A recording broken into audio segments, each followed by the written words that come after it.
People are always like amazed by it, so that's kind of neat because people just always want to know more about it, and like it's kind of cool that you get to be a part of that to show other people. And people just will always ask questions, and they think it's like pretty cool and pretty fascinating is the term that I get all the time. So Renae had a growth arrest at the front of her leg.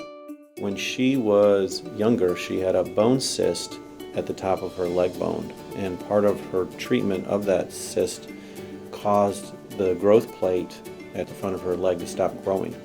And when that stopped growing, but the rest of the leg continued to grow, it created a deformity in her leg. So as part of her initial treatment, she had bone cement placed into the cyst.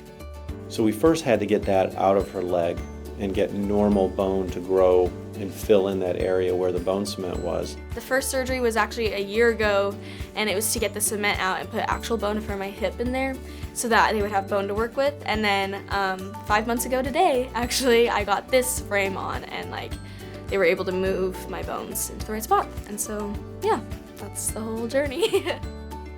Basically, you have these like knobs all across the frame, and you turn them at like a certain amount of times each day, and that's like your prescription, and it's about like a month or a month and a half depending on how much you need to move, and that'll either like lengthen the bone, like pull them apart, or like for me it also moved the top bone part up, and then once I was done turning, it just holds it all together and then waits for it to start connecting again, for the bones to start growing back together.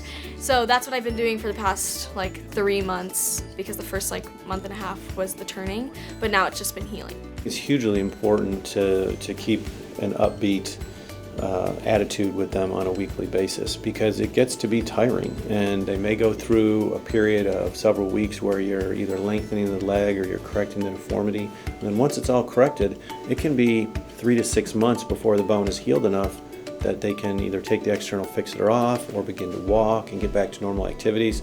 So it's important to keep them engaged and keep them upbeat about this. My team of doctors were so supportive, and like they always hyped me up and like made me excited for the next week. Like they're just the best. They're so fun. At the beginning, you come like every week for an appointment, and I don't know, I looked forward to those appointments, and they were always so fun for me, which like you can't say that about many hospitals, but like they made each appointment fun, and so that was really important to me. For me, like the first 2 months are really hard, like really hard, and you kind of want to give up sometimes, and you're just like, it's not worth it and it's not gonna get better. But I think it's just to like realize that it's temporary. I'll be able to still go to college next year, and I'll still be able to do all these other things. This is just a short time in my life. And then also just always like push yourself to get to the next step. I always wanted to make sure that my recovery was as quick as possible, and that I was making the like best steps forward to getting there. I was still able to participate in our big choir show at the end of the year, and I was still able to graduate from high school and walk across the stage. I was still able to go to like my high school prom. Don't let it hold you back from things, and always work to get better.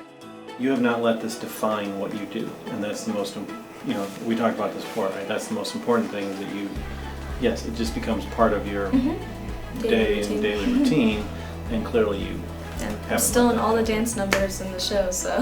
Awesome. Are you? Yeah.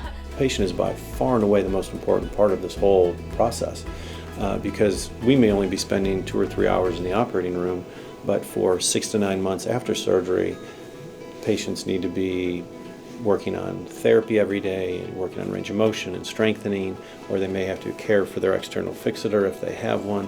So all of these things are really important, that they understand what they're getting themselves into, and that we're all on the same page when we get started. Her ability to walk and dance and participate in normal activities contributes a lot to her healing process, both from a psychological, emotional, and a physiologic standpoint. People will always stare, and people will always like notice it. Like it's pretty obvious and it's pretty big. So like just don't be afraid to like go out in public with it, and like just rock it with confidence. Make fun of it, so that's what I do. It's not who you are, but it is a part of what you are gonna become, I guess. So like just rock it. Bye.